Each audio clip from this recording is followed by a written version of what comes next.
Hello student, कैसे हो सारे लोग। कैसी चल रही है पढ़ाई आपकी। देखो बच्चों, आज अपन जो टॉपिक शुरू करने वाले हैं वो करने वाले हैं डाइपोल। बच्चों क्या डाइपोल। इससे पहली वाली क्लास में क्या पढ़ा दिया था मैंने। इससे पहले वाली क्लास में मैंने आपको एप्लीकेशन ऑफ गॉस थ्योरम पढ़ा दी थी, है ना। और मैंने ये भी बताया था भाई सॉलिड स्फीयर, होलो स्फीयर और सॉलिड सिलेंडर और होलो सिलेंडर की वजह से इलेक्ट्रिक फील्ड कितनी होती है, ये सब हमने कैलकुलेट कर ली थी बच्चों। अब अपन थोड़ी सी पीएचडी करेंगे डाइपोल की। एक्चुअली में डाइपोल होता क्या है ना। एक्चुअली में डाइपोल होता क्या है, देखो डाइपोल में आपको ये बोल सकता हूँ साहब कि एक नेगेटिव चार्ज और एक पॉजिटिव चार्ज का जो कॉम्बिनेशन है बच्चों, जब इनको कोई 2a डिस्टेंस पे सेपरेट कर दिया जाए, कितने डिस्टेंस पर 2a, तो ये डाइपोल बन जाता है बच्चों। क्या बन जाता है, डाइपोल। जैसे आपने ना बहुत सारे देखे होंगे केमिस्ट्री में, HCl हो गया, सही है ना, H2O हो गया, ये इनका सबका अपना डाइपोल, ये मतलब डाइपोल बनाते हैं। जैसे H प्लस Cl- करके, तो एक पॉजिटिव और एक नेगेटिव चार्ज आपस में क्या बना देते हैं, डाइपोल। देखो एक्चुअली में ना, जब अपन इनमें इलेक्ट्रिक और मैग्नेटिक इफेक्ट की बातें करते हैं ना बच्चों इन मॉलिक्यूल में, तब हमें डाइपोल मोमेंट की जरूरत होती है। जैसे मान लो HCl को मैंने इलेक्ट्रिक फील्ड में रख दिया, मैग्नेटिक फील्ड में रख दिया, तो इस पर फोर्स क्या लगेगा। तो ऐसा नहीं है डाइपोल के बिना हम इनकी पीएचडी नहीं कर सकते, कर सकते हैं, पर डाइपोल से इनको पढ़ना क्या हो जाता है, थोड़ा आसान हो जाता है। इसलिए डाइपोल का कंसेप्ट समझाया गया लोगों द्वारा। अब देखो होता क्या डाइपोल है ना, ये तो पता चल गया साहब, एक नेगेटिव चार्ज और एक पॉजिटिव चार्ज को अगर थोड़ी डिस्टेंस पे 2a डिस्टेंस पे सेपरेट कर दिया जाए, तो ये जो कॉम्बिनेशन बना इसको हम क्या नाम देंगे, डाइपोल। इस डाइपोल में बच्चों हम जो पहली चीज डिफाइन करेंगे वो करेंगे डाइपोल मोमेंट की बच्चों। मतलब पहली चीज हम डिफाइन करेंगे डाइपोल मोमेंट क्या होता है। एक्चुअली में डाइपोल मोमेंट जब हम बहुत बार कैलकुलेशन कर रहे थे तो मेरे पास एक कांस्टेंट टर्म बार बार बच्चों बीच में आ जाती थी। वो कांस्टेंट टर्म क्या थी, मैग्नीट्यूड ऑफ चार्ज इनटू बीच की डिस्टेंस, और इसी को बच्चों बोला गया dipole moment. Q into 2a के प्रोडक्ट को बोला गया बच्चों डाइपोल मोमेंट। क्या बोला गया, डाइपोल मोमेंट। ये आपने सुना भी होगा। अच्छा एक चीज आपको बताऊं, ये जो डाइपोल मोमेंट है ना बच्चों, ये एक वेक्टर क्वांटिटी होती है। क्या होती है बच्चों, वेक्टर क्वांटिटी। और इसकी डायरेक्शन क्या होती है, बोलो बोलो बोलो बोलो जल्दी से। डायरेक्शन होती है -Q टू +Q, यानी माइनस के नेगेटिव चार्ज से पॉजिटिव चार्ज तक इसकी डायरेक्शन होती है। मतलब ऐसे डाइपोल मोमेंट की डायरेक्शन क्या होती है, ऐसे। यानी अगर मैं P की डायरेक्शन बताऊं तो ऐसे होगी बच्चों। इज दैट क्लियर, पक्का। ये P की डायरेक्शन होती है, ठीक है। आगे चले अपन, तो ये बच्चों अपने पास क्या आ गई, P की डायरेक्शन आ गई। इज दैट क्लियर, पक्का। चलो, तो डाइपोल मोमेंट क्या होता है, देखो ये 2a लिखने का रीजन ये थोड़ा कैलकुलेशन आसानी से, मतलब कैलकुलेशन थोड़ी आसानी से कर देता है ना। 2a से हम अपनी कैलकुलेशन थोड़ी आसान हो जाएगी आगे जाके। ऐसा नहीं है कि अगर मान लो सपोज करो एक चार्ज -Q है और एक यहाँ पर +Q है, इनके बीच में सर डिस्टेंस d नहीं हो सकती, हो सकती है। इनके बीच में जब डिस्टेंस d होगी तो वही आपका डाइपोल मोमेंट कितना हो जाएगा, Q इंटू d हो जाएगा। मतलब ये जो 2a है ये बीच की डिस्टेंस होती है। समझ गए बात को, पक्का। कोई दिक्कत किसी बच्चे के। चलो आगे बढ़े अपन, आ जाओ। अब देखो नेक्स्ट थोड़े से ना एग्जाम्पल करते हैं। डाइपोल मोमेंट वेक्टर क्वांटिटी होता है, कभी कभी कॉम्बिनेशन देते हैं, डाइपोल मोमेंट कैसे निकालोगे। तो देखो इधर इस पे अपन थोड़ी सी पीएचडी कर लेते हैं। जैसे मान लो मैं आपको ये बोलूँ साहब कि जैसे मान लो बच्चों ये मेरे पास एक ट्राइंगल है ना, इस तरीके से। ये अपने पास क्या है, एक ट्राइंगल है, ओके। ये बना दिया साहब, ठीक है। इस ट्राइंगल पे मैंने ये वाले वर्टिसेस पे बच्चों चार्ज रख दिया Q, इस पे भी चार्ज रख दिया Q, और यहाँ रख दिया -2Q। ये डिस्टेंस भी a है, ये डिस्टेंस भी a है बच्चों। और मैंने पूछा find net dipole moment of the system. Find net dipole moment of the system.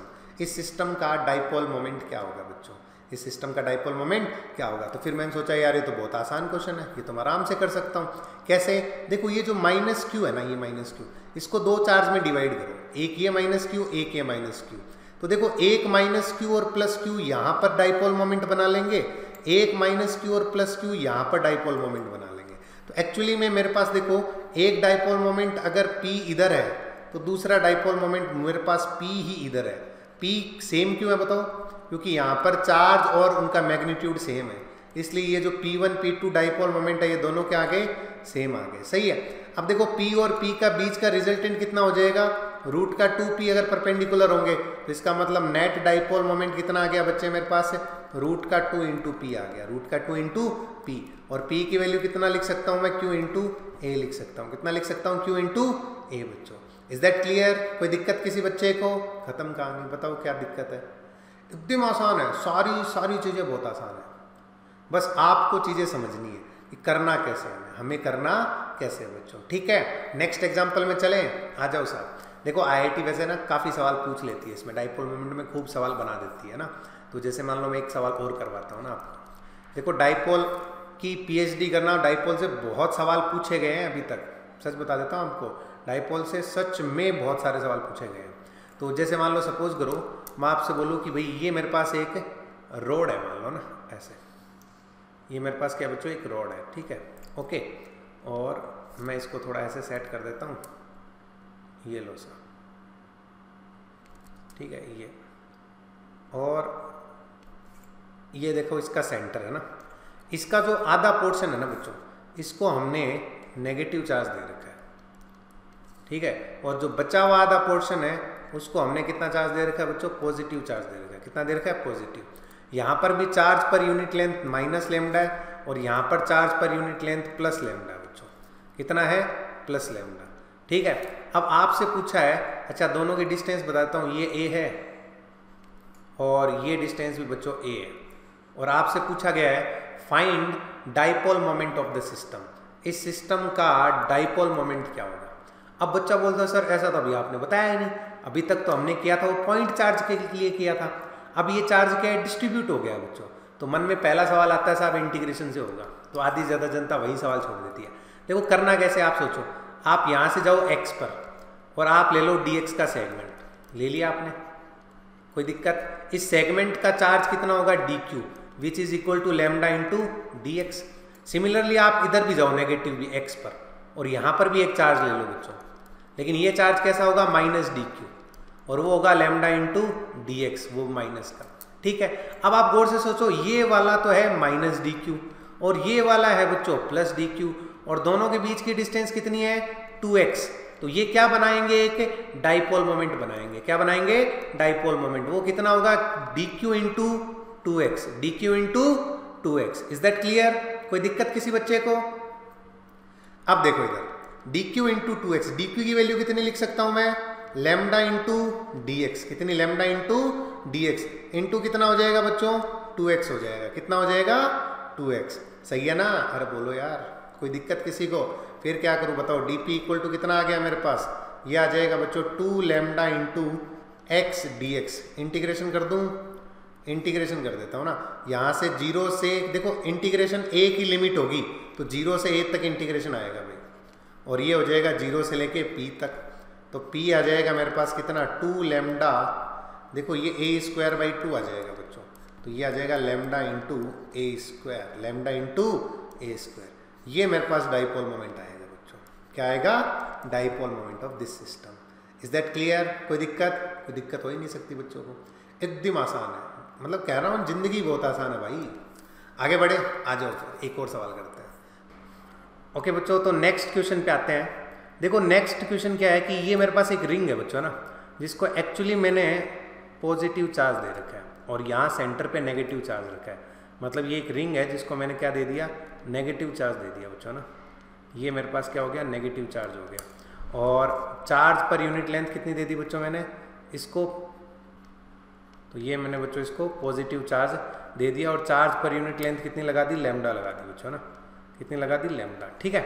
अब आपको बताना है कि इस रिंग का डाइपोल मोमेंट कितना होगा, इस रिंग का डाइपोल मोमेंट कितना होगा। तो देखो बच्चों बड़ा प्यारा क्वेश्चन है, हमें ये सब चीज़ें आनी चाहिए, ठीक है ना। कैसे करना है उसके बारे में थोड़ी सी PhD कर लेते हैं। देखो सबसे पहले आपको ये तो पता चल गया कि यार अब ये वेरिएबल है तो होगा, तो देखो इंटीग्रेशन से।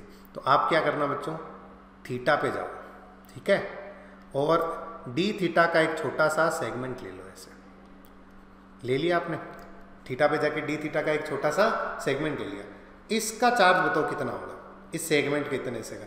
तो बच्चा बोलता है सर प्लस का dq चार्ज, उतना ही माइनस का dq यहाँ से उठा लो, यहाँ से कितने का चार्ज उठा लो, माइनस का dq। तो इस dq और माइनस dq से एक डाइपोल मोमेंट बन गया होगा इधर dp। कितना बन गया होगा? dp। सही है। अगर मैं लिखना चाहूँ तो ये dp लिख भी सकता हूँ कि बीच की डिस्टेंस r है, तो ये जो dp होगा मेरे पास वो एक्चुअली में dq इंटू r होगा बच्चों, dq इंटू r। सही है। ये थीटा और ये d थीटा, तो ये जो dx होगा इस आर्क की लेंथ वो r इंटू डी थीटा। अब सोचो पर यूनिट चार्ज कितना है? लैम्डा, तो dq कितना हो जाएगा? लैम्डा इंटू dx यानी r d थीटा। और यहाँ पर बच्चों कितना आ जाएगा?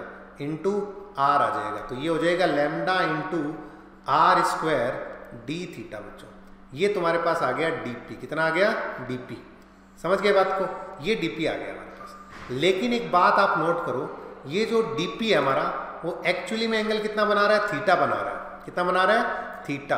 तो यहाँ पर मैं ऐसा बोल सकता हूँ, इसके दो कंपोनेंट किए जा सकते हैं। देखो ये जैसे dp है तो ये हो जाएगा dp cos theta, this is dp cos theta, और this is dp sin theta. बच्चों dp sin थीटा। अब मैं थोड़ी सी फील करा रहा हूँ। सोचो जैसा चार्ज मैंने यहाँ लिया है वैसा यहाँ पर भी तो ले सकता हूँ। अगर मैं प्लस का dq यहाँ ले लूँ तो मेरे पास एक और आ जाएगा यहाँ पर थीटा पर, मतलब एक dp और आ जाएगा। तो उसके लिए भी मेरे पास क्या हो जाएगा? इधर cos कंपोनेंट आ जाएगा और ऊपर sin।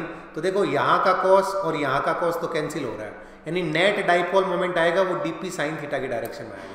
अगर आप सिमेट्रिकली सोचो तो अगर सारे डाइपोल बनाओगे तो फाइनली आपको पता चल गया जो नेट डाइपोल मोमेंट आएगा वो किधर आएगा? ऊपर की तरफ। यानी अगर मुझे p नेट लिखना होगा तो मुझे dp sin थीटा का इंटीग्रेशन करना पड़ेगा। करना पड़ेगा नहीं करना पड़ेगा? सही है।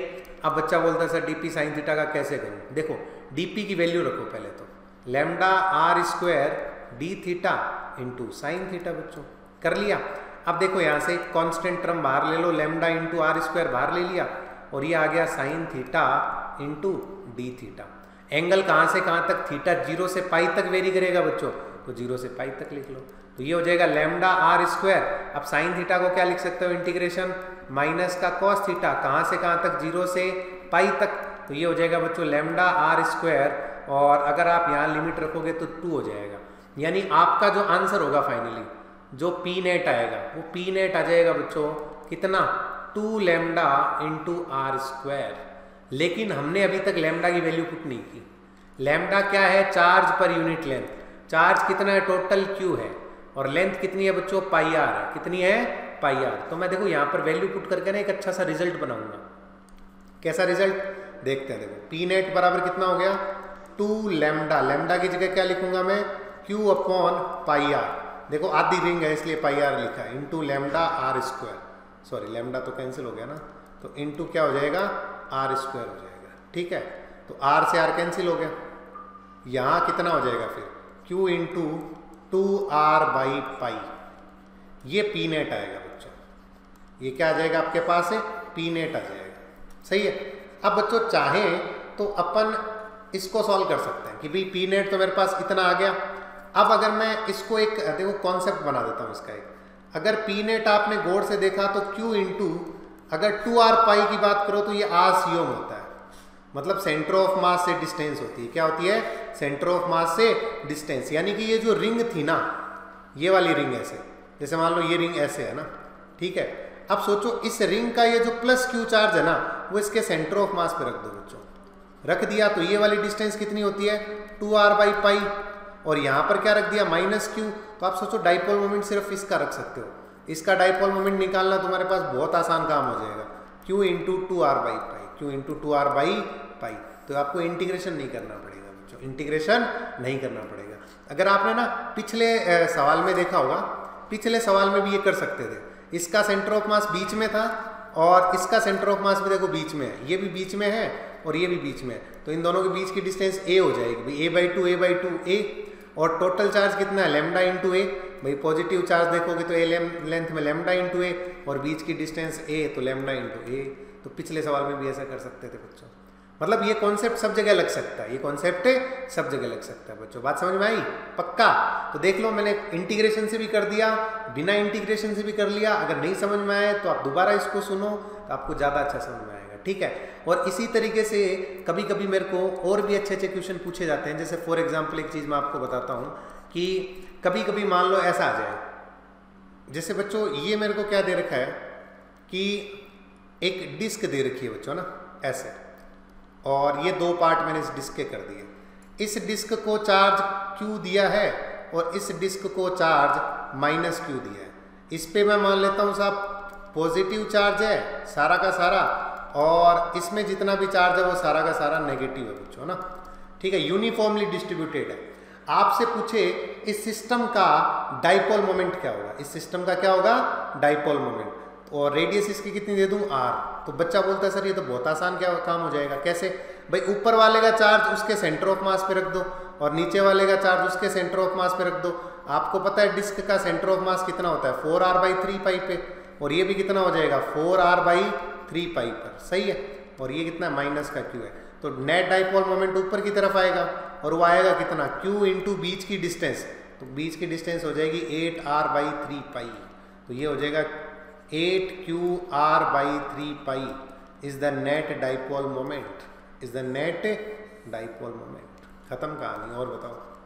अरे कुछ है ही नहीं भाई, सब कुछ आसान ही आसान है। तो मुझे लगता है सारे सिस्टम का आप डाइपोल मोमेंट निकाल सकते हो। इंटीग्रेशन से भी जो सवाल आएंगे वो भी कर लोगे, बिना इंटीग्रेशन वाले आएंगे बच्चों वो भी कर लोगे ना। तो देखो जब जेईई एडवांस के आप कुछ क्वेश्चन करोगे ना शीट में, तो ये डाइपोल मोमेंट बहुत काम आने वाला है आपको, समझ गए बात को, पक्का। चलो अब देखो इसमें डाइपोल मोमेंट में एक छोटा सा टॉपिक और है, वो है electric field intensity due to dipole moment, है ना। तो अपन बात करेंगे तो देखो बच्चों electric field intensity due to dipole moment कितनी होती है उसके बारे में थोड़ी सी चर्चा करते हैं ना। तो सबसे पहला जो इसमें पार्ट है वो अपन बात करेंगे 8 एक्सिस पे कितनी इलेक्ट्रिक फील्ड इंटेंसिटी होती है बच्चों। जैसे मान लो सपोज करो ये मेरे पास नेगेटिव चार्ज है और ये मेरे पास पॉजिटिव चार्ज है बच्चों ना, जिनको मैंने मान लो 2a डिस्टेंस पर सेपरेट कर दिया। कितने डिस्टेंस पे सेपरेट कर दिया बच्चों 2a डिस्टेंस पे, है ना। और मुझे पूछा जाए कि साहब इनके बीच की डिस्टेंस अगर 2a है तो एक्सिस पे इलेक्ट्रिक फील्ड इंटेंसिटी बताओ।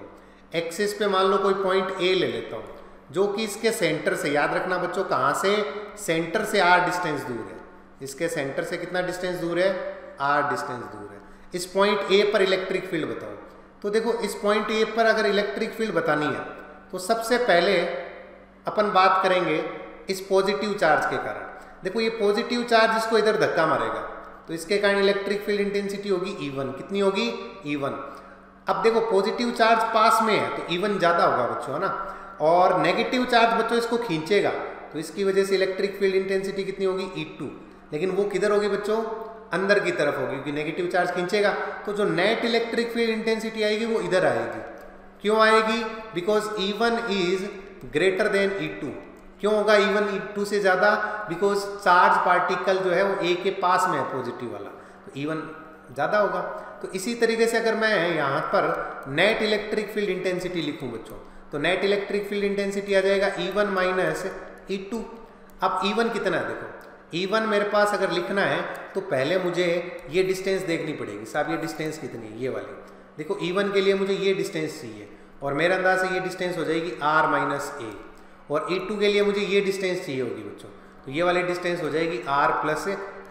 तो E1 के लिए लिखूंगा kq by r minus a का स्क्वायर, और E2 के लिए लिखूंगा बच्चों kq by r plus a का स्क्वायर। समझ गए बात को, पक्का। तो ये हो जाएगा मेरे पास, इसको सॉल्व करने पर देखो kq कॉमन ले लूंगा मैं यहाँ से, और ये आ जाएगा मेरे पास r प्लस a का square minus r minus a का स्क्वायर। ध्यान से सुन लेना बच्चों। अब देखो यहाँ पर ये a प्लस बी और a माइनस बी से मल्टीप्लाई हो जाएंगे, तो r square minus a square हो जाएगा, का स्क्वायर हो जाएगा। सही है। अब देखो इसको सॉल्व करना है आपको। जब इसको सॉल्व करोगे तो क्या आएगा उसके बारे में चर्चा करनी। इसको सॉल्व करोगे तो इसको सॉल्व करने पर देखो मैं बताऊँ क्या आएगा, kq इंटू ये आ जाएगा बच्चों 4, ठीक है, r इंटू a, ठीक है, 4r इंटू a बच्चों, एक मिनट, 4r इंटू a बचेगा यहाँ से, और अपॉन में आ जाएगा बच्चों कितना, r square minus a square का स्क्वायर बच्चों। अब देखो ये q और ये 4 को 2 इंटू a लिख रहा हूँ, देखो इनको आपस में मिलाऊंगा मैं इनको, और उसको लिखूंगा p। तो देखो 4 को 2 इंटू 2 लिखूंगा तो एक 2 तो काम आ जाएगा, और एक मेरे पास आगे ले आऊंगा मैं, और Q इंटू 2A कितना हो जाएगा, P हो जाएगा बच्चों, इंटू R हो जाएगा। देखो ध्यान से मैंने कैसे लिखा है, देख लेना, घबराना मत, अगर घबरा जाओगे तो काम नहीं बनेगा। इस 4 को पता है क्या लिखा है मैंने, एक्चुअली में मैंने इसको ऐसे लिखा, Q इंटू 4 की जगह मैंने 2A इंटू 2R लिख दिया, समझ गए, और ये हो जाएगा R square minus A square का स्क्वायर। अब Q इंटू 2A को मैंने क्या बना दिया, P बना दिया बच्चों, समझ गए।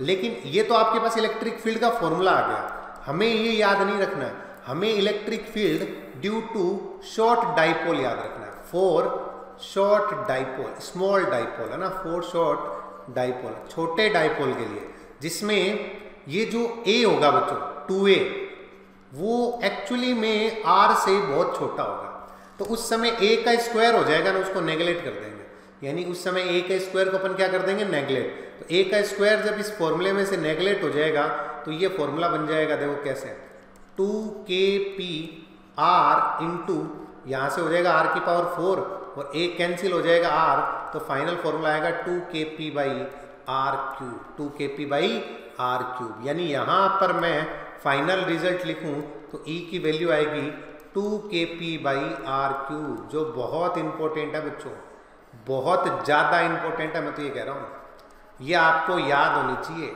ये आपको याद होनी चाहिए भाई। एक्सिस पे इलेक्ट्रिक फील्ड इंटेंसिटी इतनी होती है, खास बात है इसकी डायरेक्शन, इसकी डायरेक्शन देखो, डाइपोल मोमेंट की डायरेक्शन किधर है बच्चों, इधर है, ठीक है ना, और आप गौर से सोचो इलेक्ट्रिक फील्ड भी इधर है, और अगर आप इधर की बात करोगे तब भी इलेक्ट्रिक फील्ड इधर है, यानी एक्सिस पे जो इलेक्ट्रिक फील्ड इंटेंसिटी होती है वो हमेशा डाइपोल की डायरेक्शन में होती है, हमेशा डाइपोल की क्या होती है बच्चों, डायरेक्शन में होती है। ये बात आप ध्यान रखोगे, समझ गए बात को, पक्का। चल उसके बाद देखो अपन बात करते हैं सेकंड, दूसरा जो हमारे पास डेरिवेशन है वो कौन सा है, उसकी थोड़ी चर्चा करते हैं।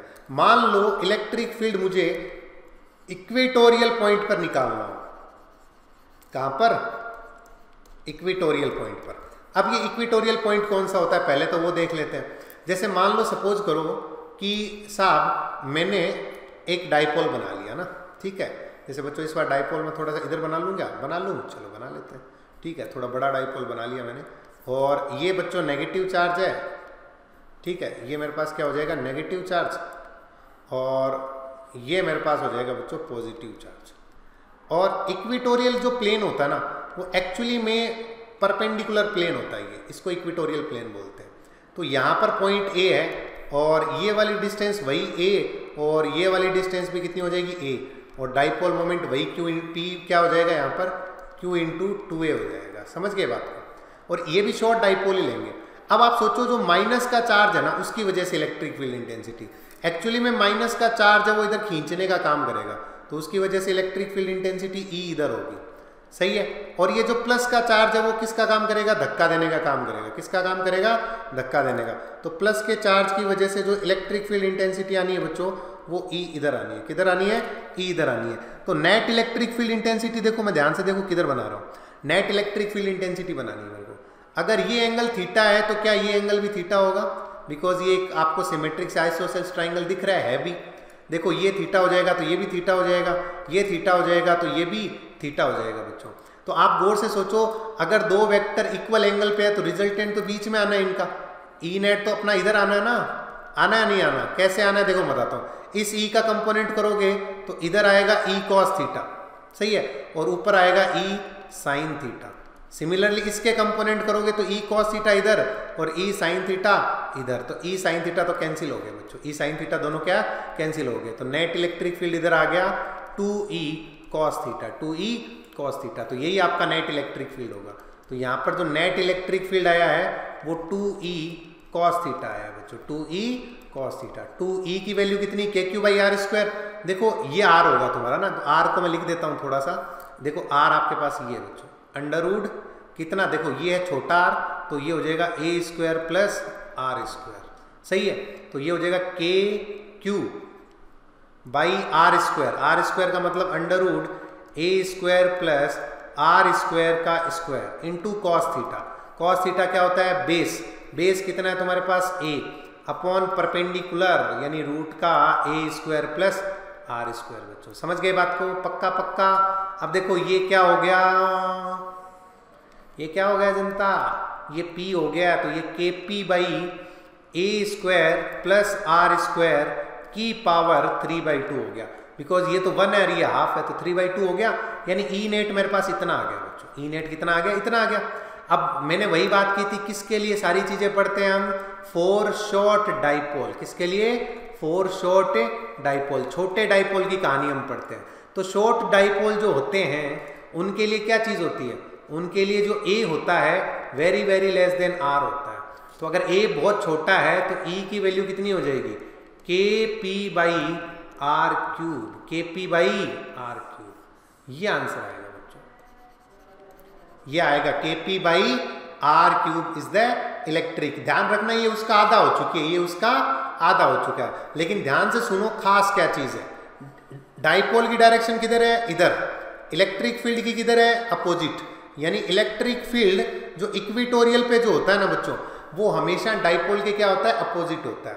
भाई डाइपोल की डायरेक्शन इधर है तो इलेक्ट्रिक फील्ड की इधर होगी, और एक्सिस पे क्या होता था बच्चों, सेम होता था, पर इक्विटोरियल पॉइंट पे क्या हो जाता है, अपोजिट हो जाता है बच्चों, क्या हो जाता है, अपोजिट। इज दैट क्लियर, पक्का, पक्का ना, चलो बढ़िया। तो ये दो बातें हो गई बच्चों। ओके बच्चों, तो थर्ड पॉइंट जो है वो है किसी जनरल पॉइंट पे बच्चों इलेक्ट्रिक फील्ड निकालना ना, लेकिन ध्यान रखना ये जो जनरल पॉइंट पे इलेक्ट्रिक फील्ड है ना, एट एनी जनरल पॉइंट, ये ड्यू टू स्मॉल डाइपोल होगा बच्चों हमेशा ना, याद रखना ये किसके कारण है, due to short dipole, due to short dipole, ये तीसरे वाला फॉर्मूला। बाकी तो देखो मैंने आपको सारी चीजें बताई है, पर इसमें मैं सिर्फ आपको डायरेक्ट बताऊंगा कैसे निकालते हैं। जैसे मान लो एक डाइपोल है बच्चों, ध्यान से सुनना, बड़ी अच्छी पीएचडी है इसकी। एक छोटा डाइपोल ले लेते हैं ना ताकि आपको समझने में आसानी हो, ठीक है। ये मान लो मैंने एक शॉर्ट डाइपोल ले लिया, इस डाइपोल की वजह से, इस डाइपोल की वजह से मुझे इलेक्ट्रिक फील्ड लिखना है, ठीक है। तो ये डाइपोल हो गया और बी इसका डाइपोल मोमेंट। एक पॉइंट है बच्चों ना, कोई भी पॉइंट ले लेता हूं मैं, फॉर एग्जांपल मैंने पॉइंट ले लिया बच्चों ए पर, इस ए वाले पॉइंट पर मुझे इलेक्ट्रिक फील्ड इंटेंसिटी लिखनी है, और ये करीबन r डिस्टेंस दूर है at an angle of theta, at an angle of theta. तो देखो अगर आपको इसको कैलकुलेट करना है ना बच्चों, तो आपको थोड़ा दिमाग लगाना पड़ेगा। डाइपोल क्या एक वेक्टर क्वांटिटी है, तो जो हमें डाइपोल दे रखा है ना बच्चों, उसको मैं क्या कर सकता हूं, उसको मैं दो पार्ट में डिवाइड कर सकता हूं, दो कंपोनेंट कर सकता हूं उसको। उसका फायदा मुझे क्या मिलेगा मैं अभी आपको बताता हूं। जैसे मान लो मेरा जो डाइपोल था उसको मैंने दो कंपोनेंट में तोड़ दिया, ये वाला तो हो गया p cos थीटा कंपोनेंट, और ये वाला हो गया साहब p sin थीटा कंपोनेंट। मैंने साहब ये कह दिया कि मेरे वाला डाइपोल दो कंपोनेंट में टूटा हुआ है, ये p cos थीटा और ये p sin थीटा। तो p cos थीटा की वजह से जो इलेक्ट्रिक फील्ड आएगी वो तो इधर आएगी E1, और p sin थीटा की वजह से जो इलेक्ट्रिक फील्ड इंटेंसिटी आएगी वो इधर आएगी साहब E2। आएगी नहीं आएगी, क्योंकि p cos थीटा के लिए पॉइंट A एक्सिस का काम करता है। किसका काम करता है, एक्सिस का। तो एक्सिस पे इलेक्ट्रिक फील्ड निकालनी आती है ना, उसी डायरेक्शन में भाई साहब, कोई दिक्कत। ये कितना हो जाएगा 2kp cos theta into R cube, यही तो होता है इलेक्ट्रिक फील्ड, सही है। और E2 निकालना होगा तो p sin थीटा के लिए जो पॉइंट A है वो किसका काम करता है भाई, p sin थीटा के लिए पॉइंट A इक्विटोरियल पॉइंट का काम करता है। किसके काम करता है, इक्विटोरियल पॉइंट का। तो यहां पर जो इलेक्ट्रिक फील्ड इंटेंसिटी हो जाएगी वो कितनी हो जाएगी, kp sin theta by R cube हो जाएगा बच्चों ना। तो नेट इलेक्ट्रिक फील्ड मान लो कहीं बीच में ऐसे आ गया, यहां पर क्या आ गया बच्चों, ई नेट आ गया।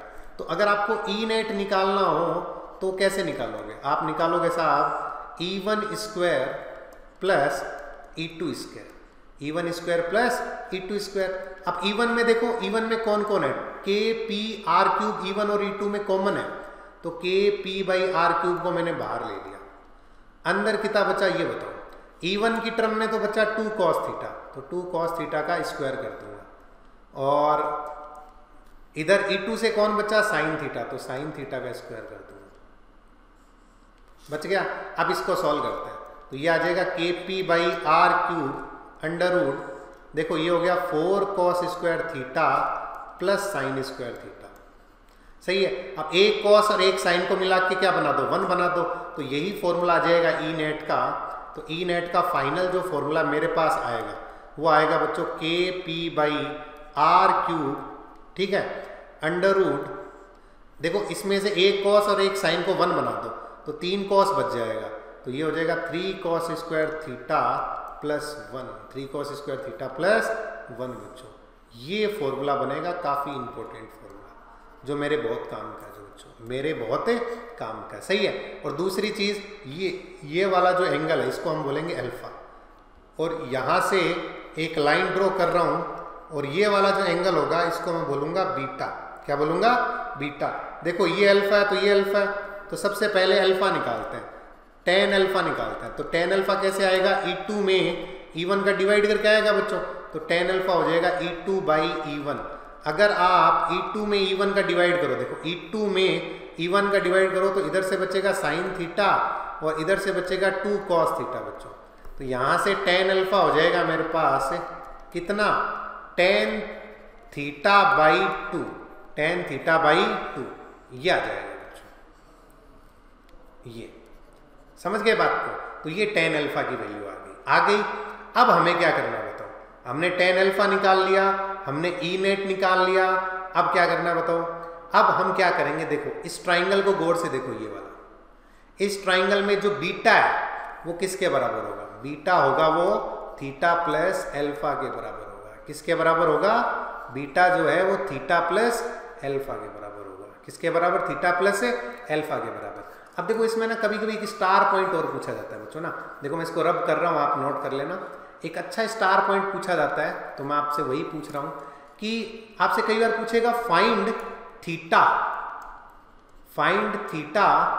Where E is perpendicular to axis. मतलब वो थीटा बताओ जब E is net electric field axis के परपेंडिकुलर हो जाए, तो उस समय बीटा कितना हो जाएगा बच्चों? 90 डिग्री। अगर बीटा 90 डिग्री है तो आप एक बात सोचो कि थीटा प्लस अल्फा कितना हो गया? थीटा प्लस अल्फा बीटा के बराबर है, मतलब 90। तो यहाँ से अल्फा कितना हो गया? 90 माइनस थीटा। तो इसी फॉर्मूले में बच्चों tan अल्फा की जगह लिख दूं tan 90 माइनस थीटा, और ये हो जाएगा tan थीटा बाई 2 बच्चों। तो ये cot थीटा हो जाएगा, cot को 1 बाई 10 लिखूंगा ना, तो ये 2 बराबर आएगा बच्चों tan स्क्वायर थीटा, यानी tan थीटा बराबर मेरे पास आता है √2, यानी थीटा की वैल्यू आती है tan इनवर्स √2। इस थीटा पर बच्चों, इस थीटा पर जो E है वो एक्सिस के क्या हो जाएगा? परपेंडिकुलर। क्या हो जाएगा? परपेंडिकुलर। अगर मान लो tan थीटा बराबर अगर √2 है बच्चों, तो cos थीटा बराबर कितना आ जाएगा? यही लिख देता हूं दूसरा, cos थीटा बराबर कितना आ जाएगा भाई? tan थीटा बराबर √2 है तो cos थीटा बराबर 1 बाई √3 आएगा। नोट करके देख लो, सही है। तो यहाँ से E नेट की वैल्यू कितनी आएगी बताओ? E नेट की वैल्यू आ जाएगी उस पॉइंट पर जो इलेक्ट्रिक फील्ड होगा वो KP by R cube into √3 cos square theta, तो 1 बाई 3 हो जाएगा प्लस 1 बच्चों। तो इसको सॉल्व करोगे तो ये आएगा √2 KP by R cube. Is that clear? तो ये इलेक्ट्रिक फील्ड आ जाएगी उस पॉइंट की जहां पर थीटा परपेंडिकुलर हो चुका है एक्सिस के, जहां थीटा परपेंडिकुलर हो चुका है एक्सिस के। तो वो थीटा भी देखो बहुत काम आता है, √2 एग्जाम में पूछ लेता है। दूसरा ये भी आ जाता है कि भाई थीटा तो हमें पता चल गया √2 है, लेकिन साथ में उस पॉइंट पर क्या पता चल गया? E भी पता चल गया। ठीक है बच्चों, तो आज की क्लास में हम इतना ही पढ़ेंगे। अगली क्लास में डाइपोल की जो बची हुई PhD है उसको भी बच्चों खत्म करेंगे। ठीक है, चलो।